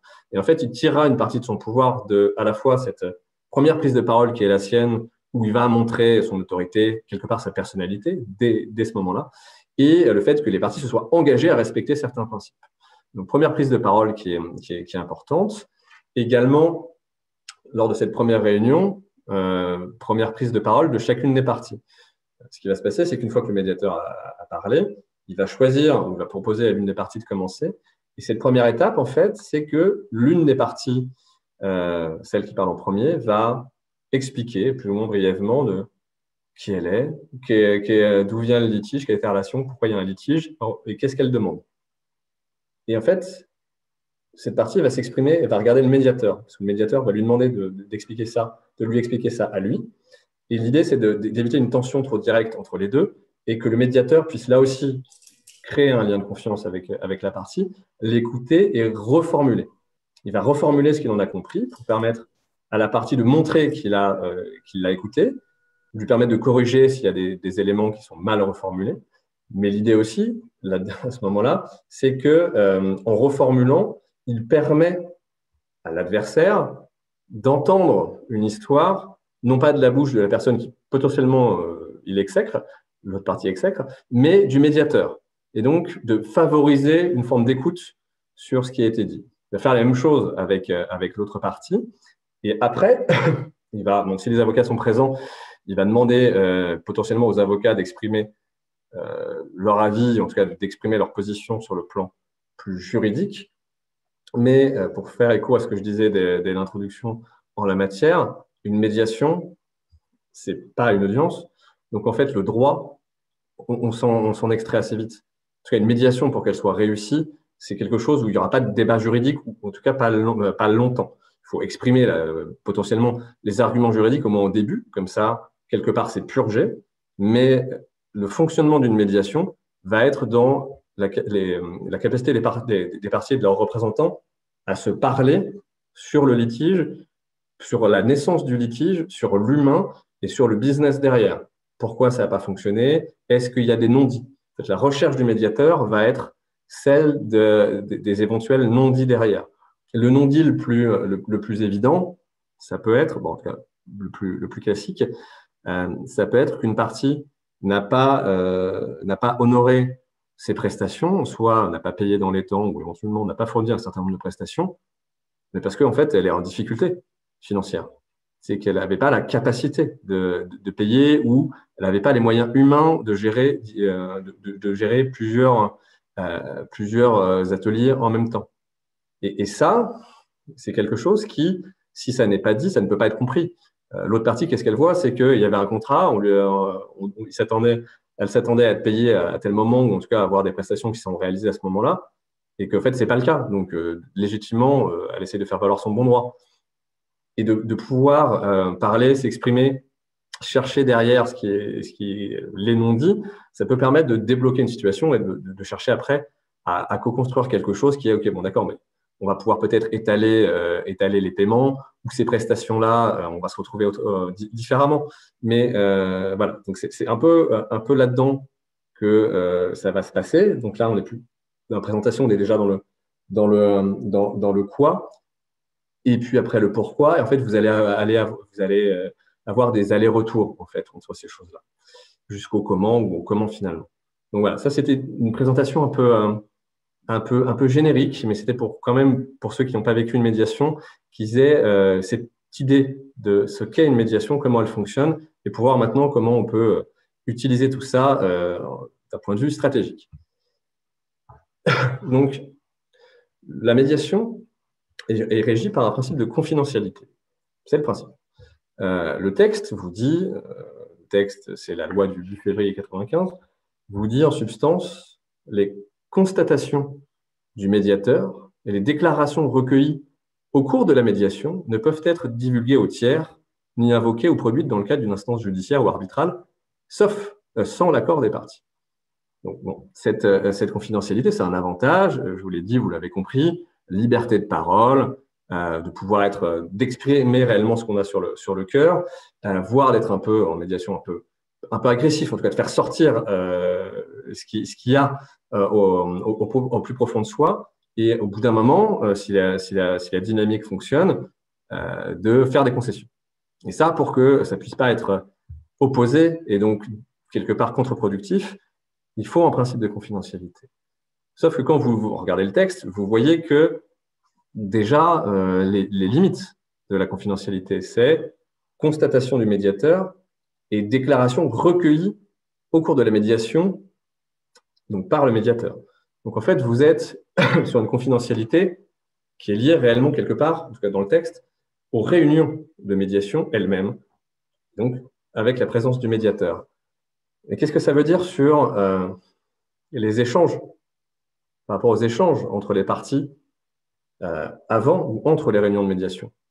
Pas des échanges entre avocats, mais des échanges entre parties parce que peuvent vouloir se communiquer des documents pour pouvoir mieux comprendre leur position respective et éventuellement, à partir d'un moment, créer de la solution.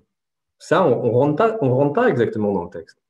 Donc, on est quelque part dans une zone grise, le cas échéant. Donc, il y a des possibilités si vous voulez, si votre intérêt, c'est une confidentialité totale, c'est là où ça peut être intéressant d'avoir des avocats, de part et d'autre. Parce que, classiquement, là, en dehors de toute médiation d'ailleurs, les échanges entre avocats, le principe, c'est qu'ils sont confidentiels. Donc, pour vous fournir des documents ou pour échanger sur des propositions entre des réunions de médiation, recourir à des avocats peut être intéressant. Ou de conclure un accord de confidentialité plus général, finalement qui est plus large que la médiation. Parce que c'est aussi le cas des éléments qui peuvent être fournis, non pas entre les réunions de médiation, mais potentiellement en médiation. Et en fait, il y a un vrai sujet de l'étendue du principe de confidentialité, et ça a encore été récemment pointé par un rapport de la Cour d'appel de Paris, de mars 2021, sur les mardes, notamment le fait que la confidentialité, en fait, c'est pas très large d'un point de vue législatif. Mais ce qui veut dire qu'en fonction de votre intérêt, vous pouvez utiliser les limites de la confidentialité. En dialoguant dans le cadre d'une réunion de médiation, surtout si c'est à haut niveau, en tout cas, vous allez apprendre des choses sur comment est géré le contentieux en face, quelles sont les personnes en charge, quel niveau ça remonte, éventuellement sur des informations business ou des détails sur la réalité du dossier, de la force du dossier. Et ça, l'idée, c'est pas d'aller en médiation pour recueillir des informations pour sortir de la médiation et aller au contentieux. Surtout que vous ne pouvez pas utiliser les informations en tant que telles. Mais il n'empêche que si vous savez qu'il existe certains documents, ça peut être intéressant plus tard dans le cadre d'un contentieux. Et sur un exemple récent d'un dossier que j'ai géré, là, ce n'était pas sur des documents en tant que tels, mais en fait, en face de nous, c'est un gros groupe, très gros groupe, et c'est un contentieux informatique qui date d'un certain nombre d'années. En fait, toutes les personnes chez l'adversaire, chez le prestataire informatique qui gérait ce contentieux ne sont plus là. Et la boîte a été rachetée plusieurs fois. Et donc, en fait, ils étaient demandeurs, ils prétendaient qu'un contrat, alors que nous, on avait une lettre d'intention, on prétendait que le contrat de licence et d'intégration avait été conclu en totalité. Et donc, depuis 2 ans, ils demandent ponctuellement quasiment 2 millions. Et juste, nous, on considère que ce n'était pas sérieux. Et jusqu'à la médiation, en fait, on avait répondu un peu, mais sans rester là, c'était épisodique, a priori pour des raisons comptables. Et donc, c'était géré en face, on ne savait pas trop par qui. Et donc, on rentre en médiation à leur demande. Et à ce moment-là, avant de rentrer en médiation, on analyse de façon plus approfondie le dossier. On se rend compte que, manifestement, on nous a caché des informations qui étaient déterminantes au moment du premier contrat. Et donc, on écrit une lettre un peu musclée où on change de statut, c'est-à-dire qu'on n'est plus défendeur à une potentielle action sur 2 millions d'euros, mais on se considère comme étant en demande sur un dol qu'on aurait subi, et donc on chiffre notre préjudice de façon crédible à 1 million. Donc il y a un changement de dynamique, mais après 2 ans. Et au moment où on rentre en médiation, cette lettre n'étant, elle, pas confidentielle. On a fait en sorte qu'elle ne le soit pas. Et on voit en médiation, on fait plusieurs réunions, et en fait, donc ça a quand même modifié un peu l'équilibre, mais on voit qu'il y a eu un plafond de verre. C'est-à-dire que même si chez eux, ils considéraient qu'ils devaient avoir une provision dans leur compte, qu'ils étaient à 1,7 million, potentiellement 1,7 million de gains, en fait, là maintenant, ils sont à risque d'1 million. Et donc ça a modifié un peu l'une des personnes qui étaient présentes aux réunions de médiation, mais à la deuxième, il nous dit, en fait, moi j'ai un mandat qui est limité dans le cadre de la médiation, et c'est compliqué, quoi, je ne vais pas pouvoir aller plus loin. Et cette information-là, nous a convaincus qu'en fait, il fallait qu'on saisisse de façon officielle, sans faire référence à la médiation, mais le président en face. Parce que, a priori, le changement de dynamique et le fait que maintenant ils étaient à risque, c'était pas remonté au président. Il y avait eu un filtre, en fait.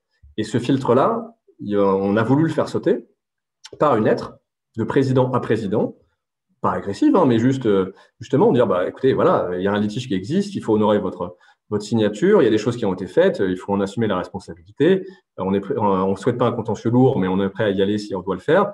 En gros, je vous demande de vous impliquer personnellement dans la gestion de ce litige. Et ça a créé maintenant un dialogue qui est en cours, un dialogue entre présidents. Et c'est parce qu'on a vu qu'en fait, en médiation, le truc n'était pas géré à un niveau adéquat. Donc, cette information nous a été utile pour débloquer, et on l'espère, arriver à la fin d'un accord en médiation. Et voilà, c'est typiquement, c'est un exemple de l'information qu'on peut obtenir et qui peuvent nourrir une stratégie parallèle.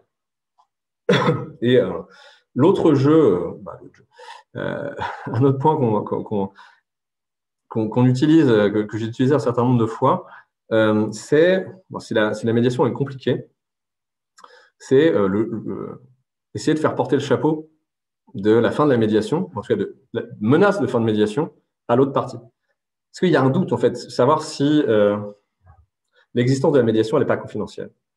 La fin de la médiation, elle n'est pas confidentielle. La responsabilité de qui est-ce qui fait échouer la médiation, c'est à minima une zone grise. Donc, vu que ce n'est pas complètement clair, en médiation, surtout si en face vous avez un groupe coté, par exemple, bah de faire comprendre que en fait, c'est eux qui porteront le poids de l'échec de la médiation si on n'arrive pas à un accord, voire même d'utiliser un peu ça dans des lettres parallèles. Voilà, ça contribue à une stratégie plus large de mise sous pression et de prise de risque pour eux de ne pas trouver un accord avec vous. Donc, pour deux slides pour finir, sur les aspects stratégiques lors des réunions elles-mêmes, on a déjà un peu évoqué, et entre les réunions. Donc, comme vous l'avez compris et comme je le disais, au CMAP, par exemple, qui a donc des statistiques, la durée moyenne d'une médiation, c'est 16 heures. Mais 16 heures, ça représente un certain nombre de réunions de médiation. On va dire entre 4 et 6. C'est généralement 3 heures, une réunion de médiation.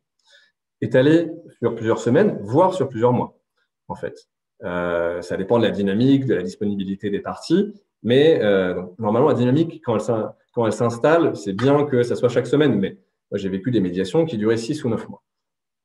Donc, il y a du temps entre les réunions de médiation.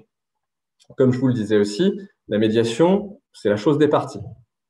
Donc, c'est pour ça que le CMAP, ou la logique en tout cas, veut que viennent aux réunions de médiation des décisionnaires, potentiellement des opérationnels et des juristes, mais il faut qu'il y ait des décisionnaires, ou à minima, ce n'est pas le cas, que la personne qui vient doit avoir un mandat. Alors, c'est beau de demander un mandat, le principe d'avoir un mandat, mais si la personne n'est pas DG ou président, bah, il peut avoir un mandat, mais un mandat qui peut être plus ou moins limité, en fait, comme on le voyait sur l'exemple que je viens d'évoquer. En tout cas, le principe, c'est que des décisionnaires soient là, parce que c'est les personnes, les parties qui vont parler, et qu'à la fin, il faut que quelqu'un soit capable de dire, bon, bah, OK, en fait, j'ai analysé mon risque et finalement, je pensais que c'était ça, mais en fait, voilà, on est dans une dynamique, donc je suis prêt à aller plus loin, OK, banco. Et moi, je l'ai vu à plusieurs reprises, si vous n'avez pas des décisionnaires, je l'ai vu de mon côté et je l'ai vu en face, en fait, c'est compliqué. C'est compliqué à un moment donné parce que la médiation, c'est une dynamique, c'est un processus, c'est des échanges, c'est des non-dits, et donc il faut le vivre. Il faut le vivre. Si vous ne le vivez pas et que en fait, vous êtes, que la personne pour votre entreprise qui est là fait un reporting un peu froid post-réunion, bah, la personne derrière fait oui, bah non, mais très bien, mais en fait, ça n'a pas changé notre analyse de risque. Et donc, vous êtes sur quelque chose de beaucoup plus compliqué parce que la dynamique n'est pas vécue. Il y a la personne qui est en médiation, elle, un peu elle a un mandat, elle doit faire un reporting et en fait, quelque part, le risque, c'est que ce soit cette personne-là qui soit ne voudra pas prendre le risque d'aller plus loin ou de convaincre plus que de raison en interne, alors même que lui-même serait convaincu par la dynamique de médiation. Donc, c'est vraiment important que des décisionnaires soient là. Ça dépend des enjeux, tout le monde n'a pas le temps, mais si on prend sérieusement la médiation, il faut que ce soit des décisionnaires parce qu'il faut vivre les étapes. Et c'est pour ça que, ce que j'ai déjà un peu évoqué, mais l'enjeu de la première réunion de médiation, c'est vous, de votre côté, d'avoir les bonnes personnes. Donc, quelqu'un qui connaît le litige, un juriste, quelqu'un de la direction juridique, potentiellement, et un décisionnaire. 3 personnes, ça peut faire un peu beaucoup. Il faut 1 ou 2 personnes, le cas échéant, un avocat. Mais l'avocat doit faire son boulot en amont. Donc, expliquer, convaincre le dirigeant de venir. Et si, avant la première réunion de médiation, il y a des échanges confidentiels avec le médiateur et l'autre partie du qui est-ce qui va venir.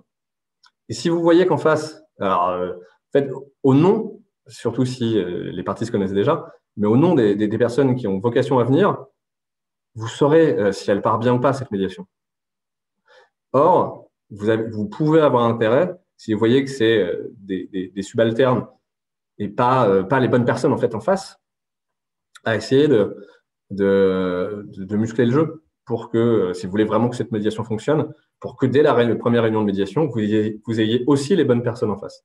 Et donc ça peut passer de façon, vous pouvez le faire constructive, un peu consensuelle, entre avocats par exemple, pour expliquer à votre confrère que bon, ça serait vraiment bien que ce soit machin qui vienne et pas les autres, en tout cas en plus des autres, soit menacer de pas aller dans ces conditions à la première réunion de médiation, parce que c'est une mascarade, parce qu'en face on n'est pas sérieux, et donc si c'est le cas et qu'on n'avance pas, c'est même pas la peine de continuer en fait. Donc voilà, je plaide mon truc, mais ça peut être une approche. Ça peut être une approche de muscler le jeu dès le début.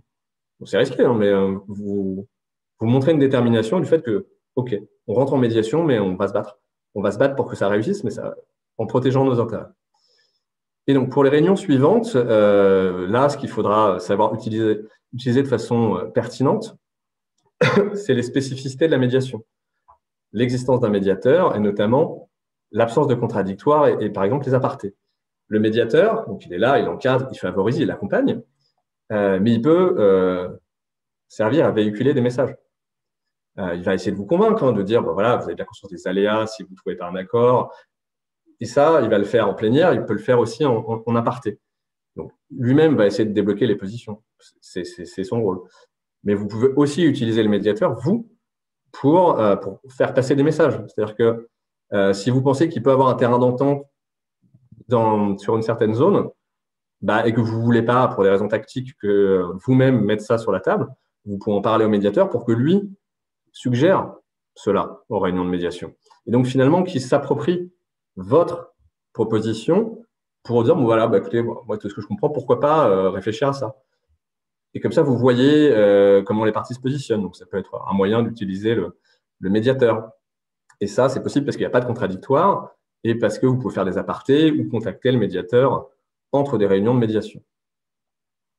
Dernier point que je voulais évoquer avec vous aujourd'hui, ce sont les aspects stratégiques entre les réunions. Donc, deux possibilités, de manière consensuelle ou de manière unilatérale. Donc, les stratégies qu'on peut mettre en œuvre. Alors, de manière consensuelle, ça peut être quand les premières étapes de la médiation qu'on a vues ont été mises en œuvre, qu'un dialogue a commencé à se renouer et qu'on commence à réfléchir à des solutions, ou même un peu en amont, en fait, ça dépendra des 2 exemples que je vais prendre. Mais si on voit qu'il y a un vrai blocage, par exemple, sur l'évaluation de parts sociales ou les responsabilités dans un projet informatique, sachant qu'elles sont souvent partagées. Mais là, et qu'on ne veut pas aller au judiciaire parce que finalement, le judiciaire, c'est officiel. Si je vous désignez, ça peut être potentiellement long, une expertise judiciaire d'ailleurs, financière ou technique. Donc, ce qui peut être intéressant pour débloquer, pour potentiellement débloquer un peu les prémices qui est, ok, qui est-ce qui est plus responsable, où est-ce qu'on se situe, est-ce que c'est plus compliqué que ça? Ça peut être, dans le cadre d'une médiation et de façon confidentielle, de mettre en œuvre une expertise amiable. Donc, avec potentiellement un expert judiciaire qui ne sera pas désigné en justice, mais qui sera pris sur une liste des experts près de la cour d'appel et de mettre en œuvre, donc de définir avec l'autre partie et sous l'égide du médiateur, ok, quelle va être sa mission, est-ce qu'on d'ailleurs on peut lui demander de faire plusieurs scénarios, et donc ça peut suspendre la médiation quelque part, mais dans un contexte pour pouvoir mettre en œuvre, ce travail commun avec un expert, un tiers expert amiable, pour avancer, avoir un rapport qui sera confidentiel, et donc ça c'est important, c'est-à-dire que ça permettra de mieux comprendre où on se situe, de mieux analyser les forces et les faiblesses, sans que ce rapport ne puisse être exploité en justice derrière s'il n'y a aucun accord. Et donc ça, évidemment, c'est quelque chose qui est potentiellement très intéressant, parce que quand vous avez un document qui est plutôt en votre faveur, le cas échéant, bah, ça pourrait, et qu'en plus vous savez que vous pouvez l'utiliser, ça pourrait à l'inverse bloquer un peu ou contrarier la possibilité de trouver une solution amiable. Donc ça, c'est une possibilité. L'autre, c'est là qu'on est plus avancé dans les échanges et qu'on est plutôt vers une recherche de solutions. Ça va être du OK, bon bah très bien, mais peut-être que ça vaut le coup qu'on discute de business, mais entre opérationnel. Puis en plus, si vous représentez de part et d'autre de la table, vous avez des groupes d'entreprises, une solution que vous pouvez trouver en médiation, ça peut être une solution qui dépasse largement le champ des prétentions initiales. Et donc OK, mais est-ce que quelque part, là, tu vas abandonner quelque chose, mais si l'une de mes filiales ou moi-même, je vais conclure un autre contrat avec une autre entreprise de ton groupe, quelque part, tout ça, on va pouvoir s'y retrouver parce que ça va générer du chiffre chez toi et moi-même, de toute façon, c'était un besoin. Et donc, voilà, on peut réfléchir à des solutions beaucoup plus larges que les litiges. Et ça, pour le coup, c'est possible d'en discuter, d'encadrer la confidentialité et d'essayer de voir concrètement ce qu'on peut trouver in fine dans une transaction. Donc ça, c'était un peu les stratégies consensuelles. Et de manière unilatérale, là, c'est plus le côté donc mise sous pression. C'est un peu une reprise de ce que j'ai évoqué en première partie, mais qu'on peut appliquer aussi pendant une médiation et entre les réunions de médiation. Ça va être une mise en demeure plus musclée, mais qui ne fait pas référence à la médiation, ou juste à son existence. Mais en fait, c'est comme si vous créez deux mécanismes parallèles. La médiation, avec sa logique et ses avancées, et à côté de ça, la perpétuation d'une logique précontentieuse et qui peut préparer une action en justice et qui vient nourrir un peu le rapport de force. Donc là, ça va avoir la mise en demeure, sommation d'avoir à communiquer des pièces, communication confidentielle d'un projet d'assignation et voire, comme je l'évoquais, un 145. Donc, je vous remercie de votre attention. J'espère que vous avez trouvé cette formation intéressante et que peut-être même que vous voyez maintenant la médiation comme quelque chose de plus vivant et surtout comme un outil, voire une arme stratégique intéressante lorsqu'un litige est né. Je laisse peut-être la parole à Bérangère. Je sais pas si question. Merci beaucoup pour cette présentation vraiment très très complète. Enfin, je pense que nos participants ont vraiment beaucoup de chance. Merci pour ce partage. Alors, on a effectivement des questions. J'en ai relevé une qui vient de Monsieur Gilles Féliot, qui l'a posée par le chat. La démarche stratégique est-elle compatible avec l'exigence de bonne foi d'une démarche de médiation? Alors, la réponse, elle est double. D'un point de vue juridique, la bonne foi, elle va pas être sanctionnée. On est en dehors du droit, en fait. Mais c'est vrai que la bonne foi, normalement, et le médiateur vous le dira, donc c'est qu'une démarche de médiation, pour en assurer, en tout cas c'est ce que le médiateur veut, pour les meilleures chances de succès, il faudrait que ça soit une bulle. Une bulle, et donc les parties réellement se mettent dans une logique de dialogue et constructive. C'est en partie vrai, mais seulement. Et c'est quelque part une vision un peu, je trouve, simpliste. Pour prendre un exemple, pour l'illustrer, c'était pas vraiment une médiation, mais moi j'avais eu ça dans une conciliation judiciaire, c'est-à-dire que un adversaire nous avait assigné, et à la première audience de procédure, le juge d'office renvoie devant un conciliateur de justice. Donc, et cette réunion-là, le conciliateur, qui n'avait connaissance que de l'assignation, commence à essayer de faire en sorte de pousser pour savoir s'il y a un terrain d'entente. Et moi, ce que j'avais expliqué à ce moment-là, je fais non, mais c'est trop tôt. En fait. C'est pas possible de négocier sereinement, alors même qu'ils ont dégainé une assignation, développé leur argumentaire en droit et en fait, que donc nous, on est capable de faire une analyse des risques au vu de ça, mais eux ne sont pas dans une situation de savoir que leur position est potentiellement fragile. Et donc, en fait, Et c'est un peu le pendant de ce que je disais sur la stratégie de monter en force et après d'aller en médiation. La partie qui, elle, subit la montée en force, en fait, va être dans un rapport défavorable. Donc, il faut rétablir ce rapport-là. Il faut que les gens soient capables de faire une analyse précise des forces et faiblesses de leur dossier, où sont les zones de risque. Et OK, à partir de là, en connaissance de cause, de voir s'il y a une zone pour transiger. Et c'est d'ailleurs là aussi qu'on voit l'importance de l'accompagnement des avocats dans le cadre des médiations, parce que effectivement, ce déséquilibre peut exister quand on a une partie qui va être accompagnée par un avocat qui a élaboré une vraie stratégie avant et pendant la médiation, et quand en face on a des parties qui vont être accompagnées par des avocats qui connaissent pas du tout le processus et qui le découvrent. Alors peut-être ça change aussi un peu le travail du médiateur, mais effectivement là c'est peut-être un autre sujet qui peut donner lieu à un mardi. Un prochain mardi. Le rôle de l'avocat en médiation, en fait, ça peut être vraiment utile et favorable à la médiation, comme ça peut être un frein très fort, en fait. Et des avocats qui ne sont pas formés et qui se retrouvent à essayer de plaider leur dossier en médiation, en fait, il n'y a quasiment pas pire. Parce que vous êtes à peu près sûr qu'ils vont essayer de monopoliser la parole, d'essayer de justifier auprès de leurs clients qui est à côté d'eux leur existence et leur pertinence. Or, c'est le meilleur moyen de faire en sorte que cette médiation ne fonctionne pas. Alors, on a d'autres personnes qui nous interrogent sur, alors notamment des juristes en entreprise médiateurs et qui peinent à faire comprendre l'intérêt de la médiation, et notamment dans certaines typologies de dossiers. Et on me parle des M&A. Est-ce que vous avez des exemples justement de cas où la médiation est pertinente? Alors, je sais qu'au CMAP, on traite énormément de contentieux post-acquisition,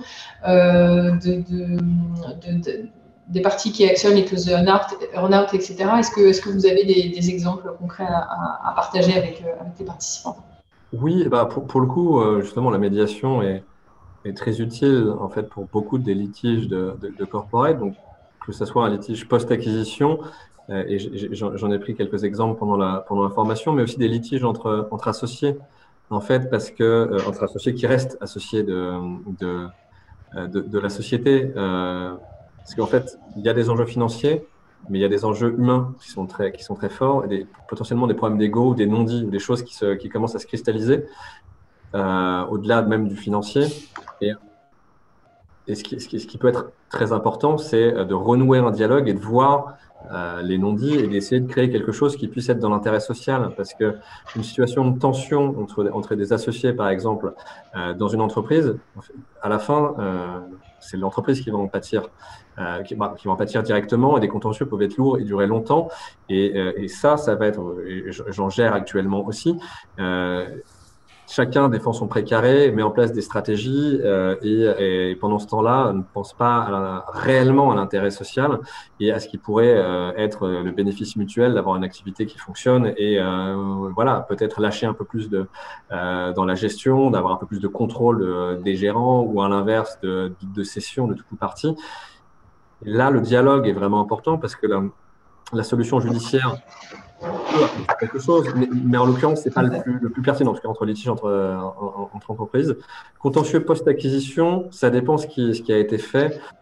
Si les cédants ont toujours un intérêt, par exemple, sont toujours un peu actionnaires, ou ce qui est souvent le cas en fait, le fondateur d'une boîte qui va faire entrer un fonds d'investissement majoritaire, mais qui va garder la présidence de la boîte. En fait, ça peut quasiment à coup sûr, souvent, ça va faire naître différents litiges. Un litige sur les garanties de passifs, parce que souvent, on n'a pas été complètement clair. En tout cas, il y a des zones qui peuvent être dangereuses. Et aussi parce que le fondateur, on peut ne pas modifier sa façon de gérer l'entreprise. Au moment où il était, lui, actionnaire unique, ou en tout cas actionnaire largement majoritaire et président, au moment où il a fait rentrer un fonds d'investissement qui a ses propres logiques, qui a ses propres mécanismes, qui demande un reporting plus strict et une collégialité plus grande. Et en fait, ça, parfois, il faut renouer le dialogue et avoir quelque chose qui permette effectivement d'échanger, de comprendre et d'avancer ensemble. Sinon, ça finit classiquement, l'actionnaire majoritaire va révoquer le dirigeant qui reste actionnaire minoritaire, qui va mettre en jeu un certain nombre de tactiques de guérilla. Et donc, en fait, c'est lourd, c'est compliqué et c'est pas bénéfique. Et alors effectivement, ça me permet de rebondir sur une autre question du chat sur la prise en charge des frais de la médiation, notamment dans le cadre de médiation sur conflits entre associés. Donc effectivement, sur la répartition du coût de la médiation, la société peut tout à fait prendre en charge le coût de la médiation. Et d'ailleurs, la répartition du coût de la médiation peut être librement déterminé entre les parties, simplement à défaut d'accord. Le principe, en tout cas, c'est ce qui est prévu par le règlement du CMAP, c'est un partage à 50-50 du coût de la médiation.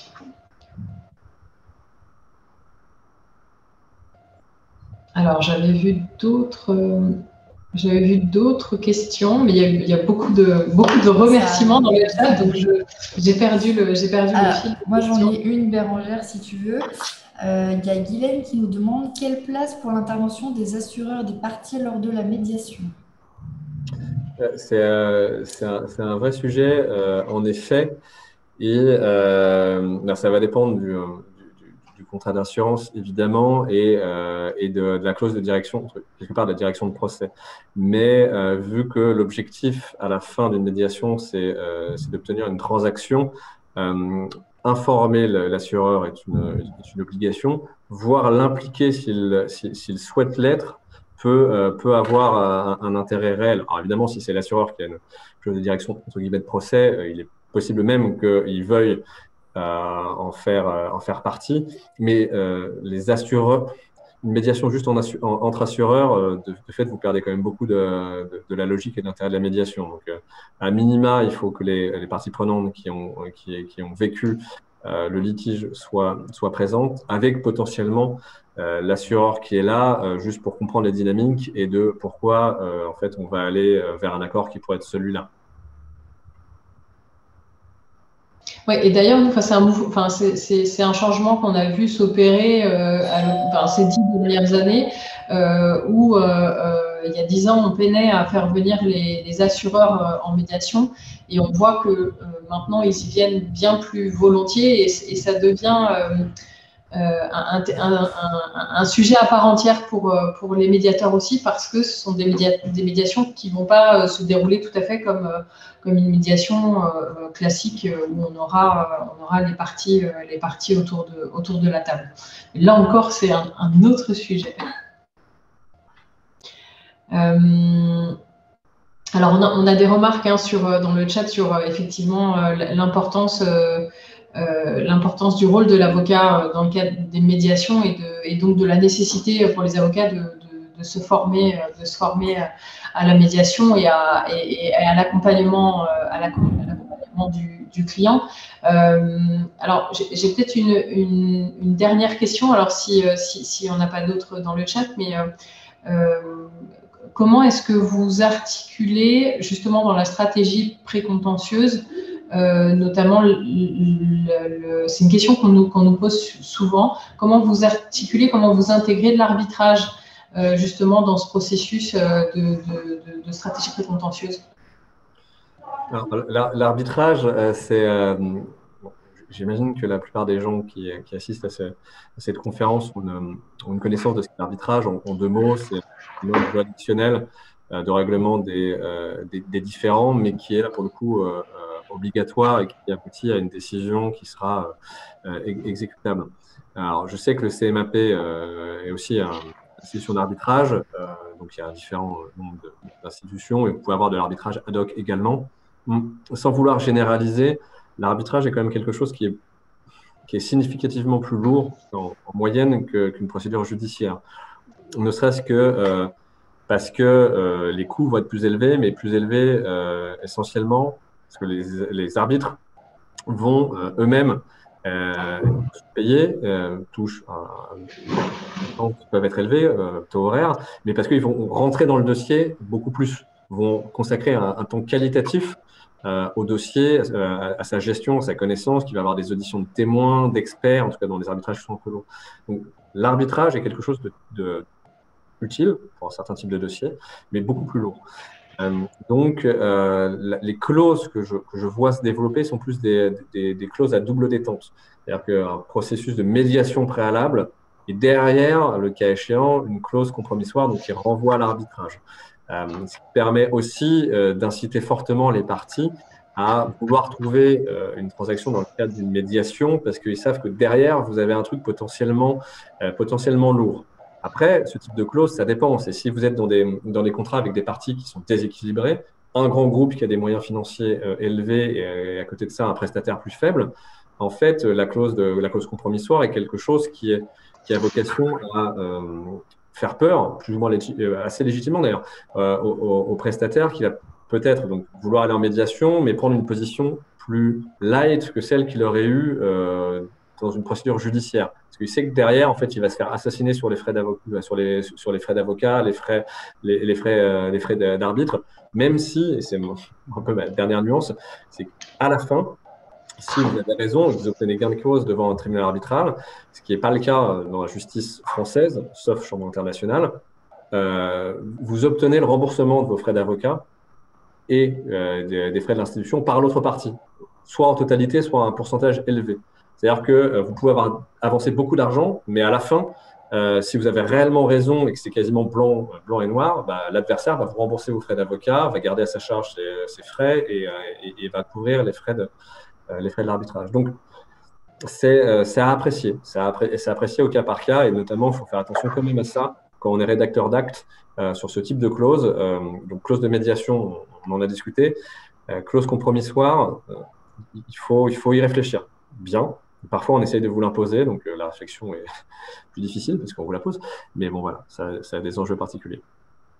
Oui, effectivement, les conséquences, vous avez parlé tout à l'heure des conséquences des rédactions de clauses de médiation, mais les conséquences d'une mauvaise rédaction de clauses compromissoires, même parfois des clauses qui sont rédigées où dans l'esprit du rédacteur, il était plus question de médiation et la clause étant mal rédigée, on se retrouve avec une clause compromissoire. Bon, ça, c'est des demandes que nous, on reçoit très régulièrement au CMAP, donc on ne peut qu'appeler à une grande vigilance quant à ces rédactions. Alors, je ne vois pas de nouvelles questions dans le chat et je vois que nous avons dépassé 10 heures. Donc, une nouvelle fois, merci vraiment beaucoup, Benoît, de ton intervention, vraiment très précieuse. Et j'espère que le chat le confirme. En tout cas, les participants sont ravis de cette présentation. Donc, merci beaucoup et à très bientôt. Merci à toi, Bérangère. Merci à tous. Merci au CMAP. Merci à tous. Au revoir. Au revoir. Au revoir.